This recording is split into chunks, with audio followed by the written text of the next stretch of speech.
आशुतोष जी, Jawaharlal Nehru fund को ठीक है, तो क्या मामला यहाँ पर आ जाता है कि दरअसल चीन इन्हें पैसे दे रहा है, इनके फाउंडेशन में पे किया है, इस वजह से अब उसको निभाने के लिए, ठीक है, आपने जो, ठीक है संगीत रागी, जवाहरलाल ठीक है, नेहरू फंड को, ट्रस्ट को ठीक है, 5 करोड़ रुपए उस दिन दिए गए थे जिस दिन मनमोहन सिंह की सरकार चली गई। आशुतोष सरकार जी, चले जाने के बाद ये पहले संगीत रागी चुप तो हो।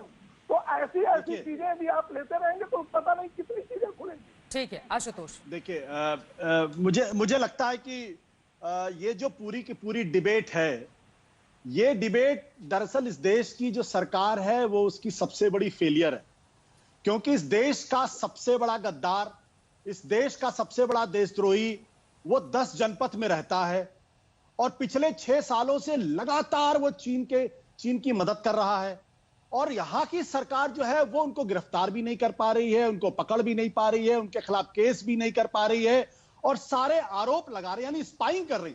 सोनिया गांधी, प्रियंका गांधी, राहुल गांधी ये चीन के लिए स्पाइंग कर रहे हैं और जो चीन के लिए स्पाइंग कर रहा हो, दुश्मन के लिए स्पाइंग कर रहा हो, वो खुला निर्द्वंद घूमता रहे, सिर्फ टीवी चैनल पर आकर उस पर डिबेट होती रहे, बहस होती रहे। इसका मतलब बिल्कुल स्पष्ट है कि ये बीजेपी की तरफ से, सरकार की तरफ से डाइवर्जनरी टैक्टिस है।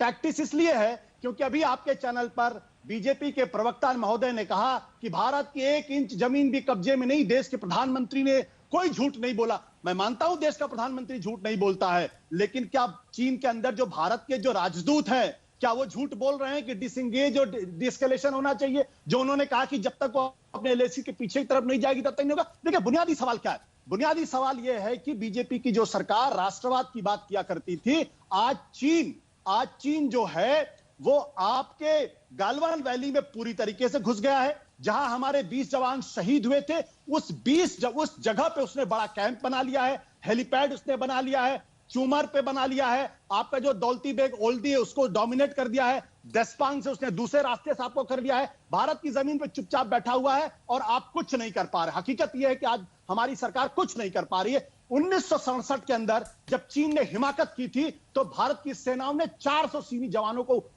मौत के घाट उतारा था। भारत के 88 गए थे और उसके बाद चीन ने कभी हिम्मत नहीं की थी घुसने की। 1986 में भी चीन ने करने की हिमाकत की थी, उस वक्त भी उसको जबरदस्त जवाब मिला था। आज क्यों नहीं जवाब दिया जा रहा? आज भारत की सरकार और बीजेपी के जो प्रवक्ता हैं वो क्यों बैठकर एक राष्ट्रीय चैनल पर झूठ बोल रहे हैं? क्यों नहीं कहते? इसका मतलब क्या भारत के सैनिकों को आप दरअसल बता रहे हैं कि वो एलएसी क्रॉस करके उधर गए थे और फिर उनके ऊपर गोली लगी थी? मतलब आप देश का मजाक उड़ा रहे हैं। राजीव गांधी फाउंडेशन को लेकर आना क्या मुद्दे से ध्यान भटकाने की कोशिश है संबित पात्रा? चित्रा जी, मैं इसका जवाब दूंगा। मैं अगर आपकी अनुमति हो तो आशुतोष जी, जिनको मैंने बड़ा भाई भी कह दिया है, उनसे 10 सेकंड का एक सवाल पूछ लूं? आपकी अनुमति लेके पूछना। पूछिए। 10 सेकंड का एक सवाल। हाँ आशुतोष जी, आपने बहुत कुछ कहा, मैंने ध्यान से सुना। आशुतोष जी, आपका मानना है कि भारत की आर्मी ने, मतलब भारत की मिलिट्री ने गलवान वैली को और डीएसडीबीओ रोड को ये सब सरेंडर कर दिया है? वो हमारे अब इंडिया के पास नहीं है, वो चाइना के पास चला गया। आप ये कह रहे हैं कि मिलिट्री ने सरेंडर कर दिया है गलवान वैली को, हाँ या ना आशुतोष जी? संबित पात्रा जी, आज की हकीकत यह है कि गलवान वैली में चीन की सेना है।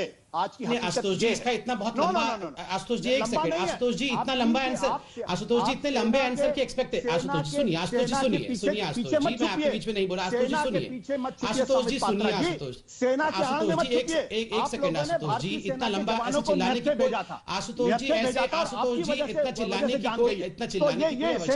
आशुतोष जी, आप एक वरिष्ठ पत्रकार हैं और मैं बहुत आराम से बात कर रहा हूँ, आपको चिल्लाने की आवश्यकता नहीं है। मैंने आपसे एक बहुत, मैंने आपसे एक सीधा सा, Ashutosh ji, this is not the kind of behaviour. Chitra ji, अब मैं चाहूंगा कि आप इनको कहें कि एक बार मुझे सुन लीजिए।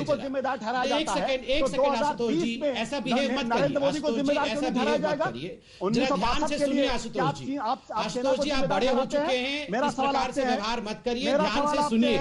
क्या 1962 के लिए आप भारत की सेना को जिम्मेदार ठहराते हैं? आशुतोष जी, मेरी बारी थी, ये व्यवहार उचित नहीं है। आशुतोष जी सुनिए, मैं बिल्कुल आपके ऊपर चिल्लाना नहीं चाहता हूं। मेरा सवाल है संबित पात्रा जी, मेरा सवाल आशुतोष जी, डायरेक्ट सवाल था। आशुतोष जी, डायरेक्ट सवाल था कि क्या मिलिट्री ने गलवान वैली सरेंडर कर दिया है, हाँ या नहीं? हाँ या नहीं? आपके हिसाब से सरेंडर कर दिया है? मैं जवाब दे रहा हूं। आपका क्या कहना है? मिलिट्री ने, इंडियन आर्मी ने गलवान वैली सरेंडर कर दिया है?